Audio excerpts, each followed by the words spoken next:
Hello students. आज हम class 7 की साइंस की क्लास करेंगे। पहला लेसन है हमारा पादपों में पोषण। पादप मतलब पेड़, प्लांट, है ना। क्या होता है? प्लांट, है ना। इनमें जो है कैसे न्यूट्रिशंस होता है इसके बारे में जानेंगे। तो क्लास शुरू करते हैं। जैसे आप कक्षा में पढ़ चुके हैं, कक्षा 6 में, कि सभी जीवों को भोजन आवश्यक होता है। आपने यह भी पढ़ा होगा कि कार्बोहाइड्रेट, प्रोटीन, वसा, विटामिन, खनिज भोजन के घटक हैं। कौन कौन से इसके घटक हो गए? कौन कौन से इनके कौन कौन से एलिमेंट हो गए? कौन कौन से? कार्बोहाइड्रेट, प्रोटीन, वसा, खनिज। ठीक है। भोजन के ये घटक हमारे शरीर के लिए आवश्यक है और इन्हें पोषक कहते हैं। क्या कहते हैं? इन्हें पोषक कहते हैं, न्यूट्रिएंट। सभी जीवों के लिए देखिए, सभी जीवों के लिए क्या होता है? सभी जीवों के लिए भोजन की आवश्यकता होती है। पौधे स्वयं के लिए भोजन बना सकते हैं, परंतु मानव सहित कोई भी प्राणी अपना भोजन स्वयं नहीं बना सकता।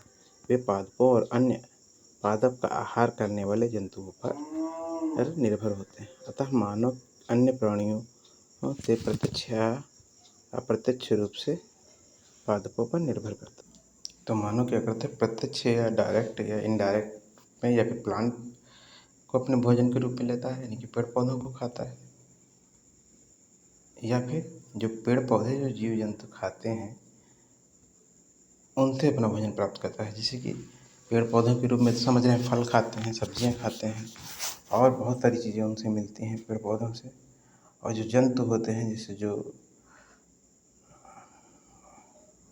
नॉन वेजिटेरियन फूड लेते हैं, जो मांस वगैरह खाते हैं अन्य जंतुओं का, इंसान या अन्य जंतु, जैसे शेर हो गया, इंसान हो गया, ये क्या होते हैं? अन्य जंतुओं का मांस खाते हैं। तो ये कहाँ से भोजन प्राप्त करें? अन्य जंतुओं से। और वो जंतु किस पे डिपेंड है? कहीं ना कहीं वो किससे? पेड़ पौधों से। अब पादपों यानी कि पेड़ पौधों में ये कौन सी विधि है जिससे कि भोजन करते हैं? केवल पादप ही ऐसे जीव हैं जो जल, कार्बन डाइऑक्साइड और खनिज की सहायता से अपना भोजन बना सकते हैं, और ये पदार्थ उसके परिवेश में उपलब्ध होते हैं। देखिए क्या क्या होता है उनके लिए। जो प्लांट होते हैं, पेड़ पौधे होते हैं, उनके लिए जल, कार्बन डाइऑक्साइड और खनिज की सहायता से वो अपना भोजन क्या होता है? सनलाइट में बना सकते हैं, सूर्य की उपस्थिति में। इसीलिए ही जो है अपना भोजन इनके लिए बनाना आसान होता है। इसीलिए क्या कहा जाता है कि ये अपना भोजन स्वयं बना सकते हैं। पोषक पदार्थ तथा जीवों की शारीरिक संरचना, वृद्धि और क्षतिग्रस्त भागों के रखरखाव में समर्थ होते हैं। और ये अगर जो पोषक पदार्थ मिलते हैं तो इनसे जो शारीरिक वृद्धि होती है, जो और शारीरिक संरचना होती है, जो जैसे कोई चोट वोट लग जाती है तो आपके रख रखाव के लिए बहुत आसानी से उसको ठीक करने में सहायक होती है। जैसे कोई व्यक्ति चोट वोट खा जाता है तो देखिए उसका फूड वूड भी डॉक्टर उसी हिसाब से सजेशन देता है कि आप ऐसे खाना लीजिए, है ना। और बच्चों की वृद्धि के लिए भी क्या होता है? एक अच्छे न्यूट्रिशंस वाला भोजन की सलाह दी जाती है। विभिन्न जैव पराक्रमों के लिए आवश्यक ऊर्जा भी प्रदान करता है। कौन? जो मतलब हमारी लाइफ, हमारा जो बॉडी सिस्टम है उसमें बहुत सारे जो है क्या होता है? हमारे बॉडी सिस्टम में बहुत सारे क्या होता है? बहुत सारी चीज़ों की आवश्यकता होती है। और ये कहाँ से होता है? ये पेड़ पौधों से होता है। ये कहाँ से? मतलब ये होता है पेड़ पौधों से। जो फूड लेते हैं हम लोग, उससे जो है हमें बहुत सारे न्यूट्रिशंस मिलता है। उससे जो है ये किया जाता है। जो हमारे शरीर में सेल्स होती हैं वो बहुत सारी एक्टिविटीज़ करती हैं और उनको ये तब इन सब के लिए ऊर्जा की आवश्यकता है। ऊर्जा ये कहाँ से मिलती है? भोजन से ही मिलती है ना। और सजीवों में भोजन ग्रहण सजीवों में भोजन ग्रहण करने के उपयोग की विधि को पोषण कहा जाता है। क्या कहा जाता है? इस विधि को पोषण कहा जाता है। सजीवों द्वारा भोजन ग्रहण करने की विधि को पोषण कहते हैं। और पोषण की वह विधि, देखिए यहाँ पे ध्यान दीजिए, कह रहा है पोषण की वह विधि पोषण की वह विधि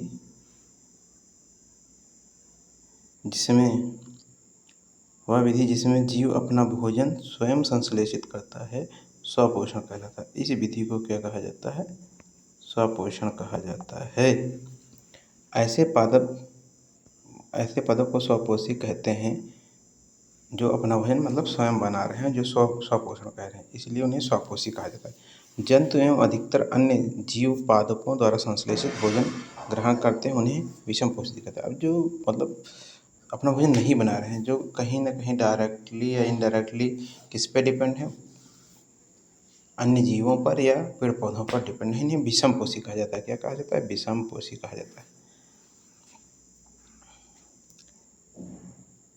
अब देखिए यहाँ पर एक छोटी बच्ची है, ये सोच रही है कि हम जो हैं इंसान लोग कह रहे पहेली में ये जानना चाहते हैं कि पेड़ पौधों की तरह हमारा शरीर भी कार्बन डाइऑक्साइड, जल और खनिज से अपना भोजन क्यों नहीं बना सकता। ये प्रश्न आपके अंदर उठना चाहिए। जैसे आप हम पूछ सकते हैं कि पादपों की खाद्य फैक्ट्रियाँ कहाँ स्थित हैं?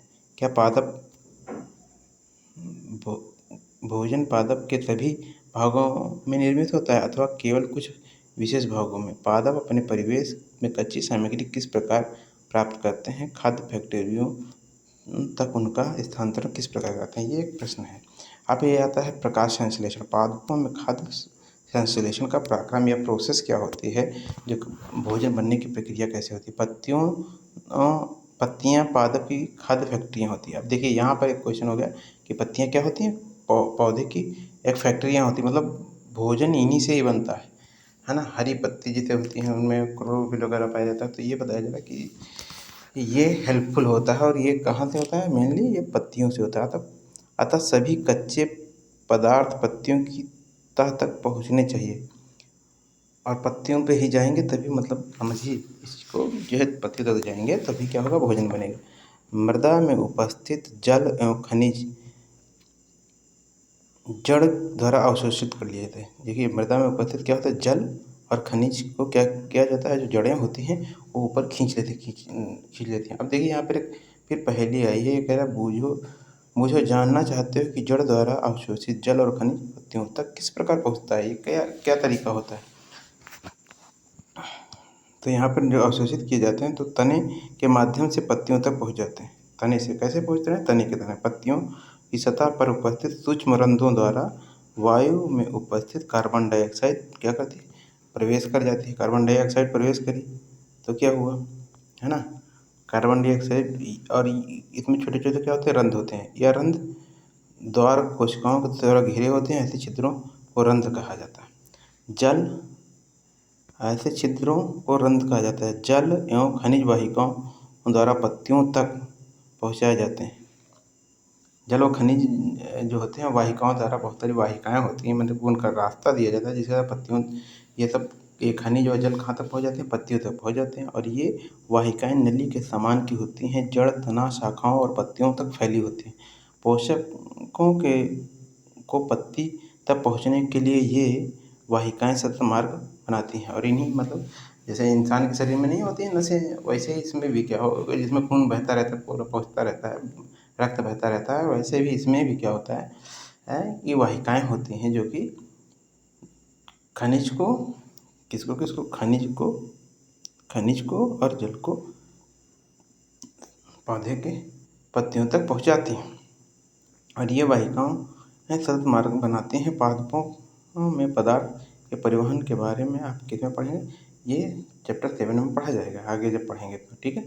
अब आता एक लड़की फिर यहाँ पर है, देखिए एक बच्ची है, कह रही पहले से जानना चाहती है कि क्या पत्तियों में ऐसी क्या विशेषता होती है जिससे वे खाद्य पदार्थों को संश्लेषण कर देते हैं परंतु पादप के दूसरे भाग नहीं कर सकते? ये अब ये कह रहा क्यों होता है? अगर जो पत्तियाँ ही भोजन बना रही हैं तो पत्तियाँ क्यों बना रही हैं? अब पत्तियों में एक हरा वर्णक होता है जिसे क्लोरोफिल कहा जाता है ना, है ना? क्या होता है? क्लोरोफिल होता है। एक हरे रंग का होता है जो हरा रंग होने के लिए उत्तरदायी होता है, मतलब रिस्पॉन्सिबिलिटी उसकी होती है। क्लोरोफिल सूर्य के प्रकाश में, सौर प्रकाश में ऊर्जा ग्रहण करने पर पत्तियों की सहायता करता है और ऊर्जा का उपयोग जल एवं कार्बन डाइऑक्साइड से खाद्य संश्लेषण में होता है। अभी जैसे बताया गया था कि जब पत्तियों ऊर्जा के संग्रहण में पत्तियों की सहायता करता है कौन, क्लोरोफिल। और इस ऊर्जा के उपयोग जल और कार्बन डाइऑक्साइड से खाद्य संश्लेषण होता है, यानी खाद्य इकट्ठा होता है। क्योंकि खाद्य संश्लेषण सूर्य के प्रकाश की उपस्थिति में होता है, इसीलिए इसे प्रकाश संश्लेषण कहते हैं। अब देखिए खाद्य संश्लेषण हो रहा है और कैसे हो रहा है, सूर्य की उपस्थिति में हो रहा है, इसलिए इसे क्या कहेंगे, प्रकाश संश्लेषण या फोटोसिंथेसिस बोला जाता है। अतः हमने देखा कि क्लोरोफिल सूर्य का प्रकाश, कार्बन डाइऑक्साइड और जल संश्लेषण के लिए आवश्यक है। इसे पृथ्वी पर यह एक अद्वितीय प्रक्रम है। पत्तियों द्वारा सौर ऊर्जा संग्रहित की जाती है और पादपों में खाद्य के रूप में संचित हो जाती है। अतः सभी जीवों के लिए सूर्य ऊर्जा का चरम स्रोत है। मेन सोर्स क्या है, मेन सोर्स क्या है, सन है ना। ऊर्जा का मेन सोर्स क्या है, सन है। और ये ऊर्जा कैसे पहुंचती है पादपों में, वो पादपों के थ्रू अन्य जीवों में भी पहुंच सकती है। क्या आप कल्पना कर सकते हैं कि प्रकाश संश्लेषण नहीं होगा तो क्या होगा। आप सोचिए, देखिए इतनी बड़ी प्रोसेस है और ये नहीं होगी तो क्या होगा। जब प्रकाश संश्लेषण ना होगा तो ना होने की स्थिति में खाद्य उपलब्ध नहीं होगा। सभी जीवों का अस्तित्व प्रत्यक्ष अथवा अप्रत्यक्ष रूप से पादपों पर निर्मित जो भोजन होता है, जो डायरेक्ट भाई अगर जो सपोज करिए कि प्रकाश संश्लेषण की प्रक्रिया नहीं हो रही या सूर्य का प्रकाश नहीं मिल रहा, तो प्रकाश संश्लेषण की प्रक्रिया नहीं होगी, जिससे कि पेड़ पौधों में भोजन नहीं होगा, पेड़ पौधे सर्वाइव नहीं कर पाएंगे, जिससे अन्य जीव भी नहीं सर्वाइव करेंगे। इसके अतिरिक्त सभी जीवों के लिए परम आवश्यक ऑक्सीजन भी प्रकाश संश्लेषण के दौरान निर्मित होती है। प्रकाश संश्लेषण की अनुपस्थिति में पृथ्वी पर जीवन की कल्पना क्या है, असंभव है।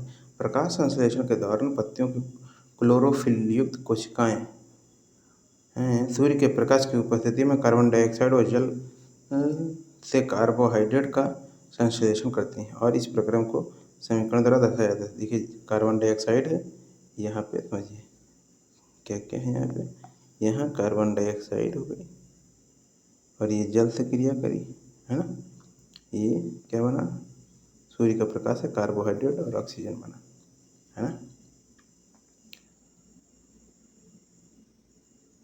अब मतलब यूँ मान के चलिए क्या है, CO2 प्लस H2O और ये रिएक्शन हुई, ये क्या बना, ग्लूकोज बनेगा, जैसे कार्बोहाइड्रेट C6,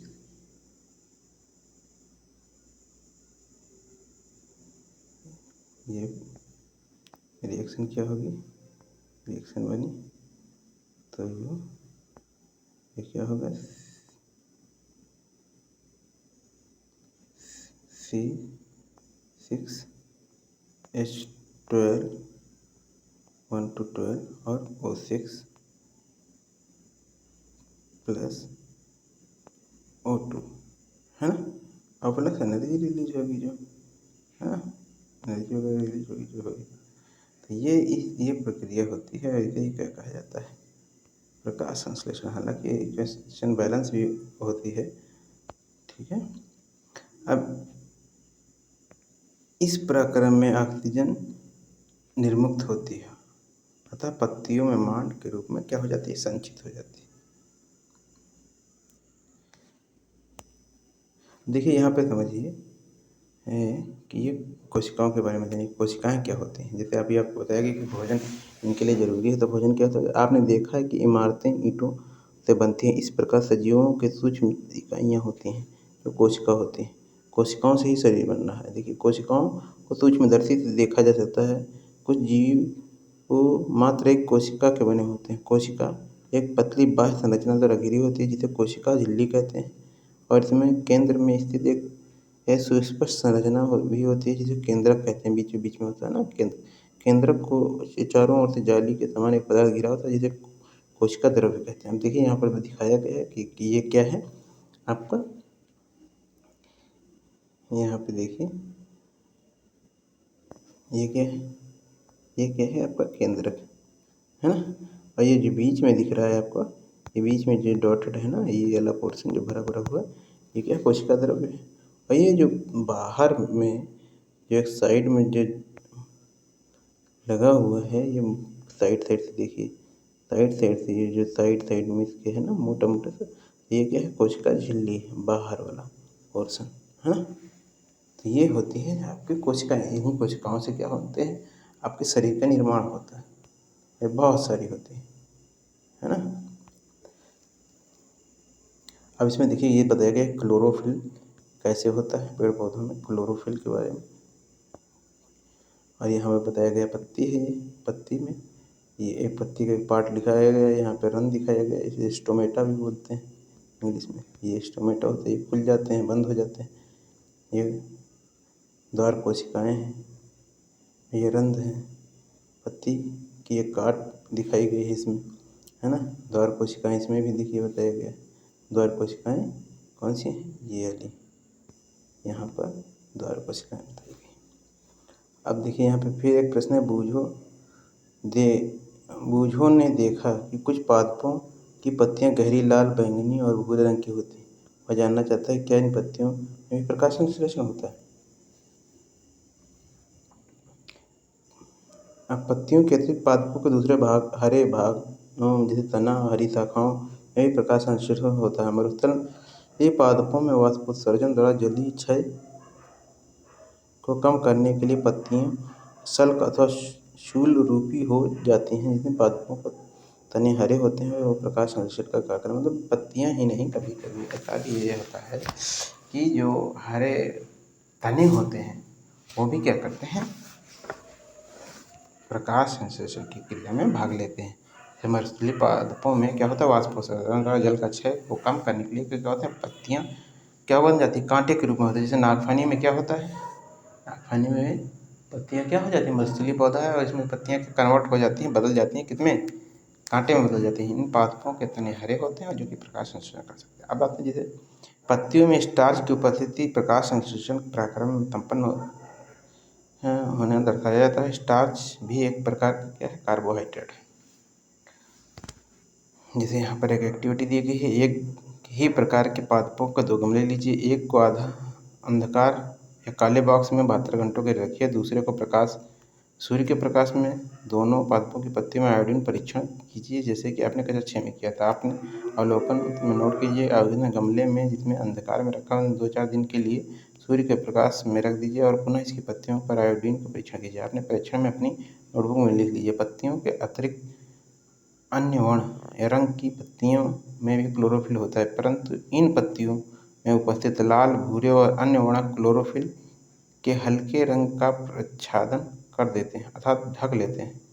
इन पत्तियों में भी प्रकाश संश्लेषण होता है, मतलब ऐसा नहीं है, वो अन्य कलर में होती हैं, लेकिन जो क्लोरोफिल होता है वो हल्का होने के कारण उन पर और कलर जो है आ जाता है। जैसे आपने देखा होगा कि कई पेड़ होते हैं जिनकी पत्तियां हल्की सी लाल होती है, तो वो इतना ज़्यादा वो लाल होते हैं, इतना ज़्यादा वो लाल होते हैं कि जो है क्लोरोफिल क्या होता है, क्लोरोफिल होने के बावजूद भी वो क्लोरोफिल क्या हो जाता है, ढक जाता है ना। क्लोरोफिल है माना उसमें, सपोज करिए क्लोरोफिल है और क्लोरोफिल इतनी कम मात्रा में है, सपोज करिए कि माना है क्लोरोफिल। अब उसमें क्या हुआ कि क्लोरोफिल होने के बाद भी क्या हुआ कि जैसे सपोज करिए वो रेड हो गया, रेड का प्रभाव इतना ज़्यादा रहता है कि वो क्लोरोफिल का प्रभाव नहीं दिख पाता है ना। लेकिन ऐसा नहीं है कि वो जो है इनमें प्रकाश संश्लेषण नहीं होता। अपनी गीली दीवारों पर तालाब और ठहरे हुए जलाशयों में आपने अपवाकी या कई जैसे पदार्थ को देखा है। ये सामान्यतः कुछ जीवों की वृद्धि के कारण बनते हैं, जिन्हें क्या कहते हैं, शैवाल कहते हैं। शैवाल जो होते हैं पेड़ों पे आपको दिखाई देंगे, है ना। ये पेड़ों पे होंगे या कुछ तालाबों में दीवारों पे भी दिखाई देंगे। जैसे कई, आप लोग जैसे कई बोलते हैं ना, कि कई उसमें हरे हरे रंग का होता है, वो कई आप बोलते हैं, ठीक है। इतनी क्लास रही और इस क्लास को आप अपने दोस्तों को शेयर करिए और कितना हेल्पफुल है आपके लिए ये भी बताइए, कमेंट करिए, लाइक करिए, शेयर करिए और सब्सक्राइब जरूर करिएगा, ठीक है। ओके, आगे क्लास फिर नेक्स्ट वीडियो में होगी। Okay, bye.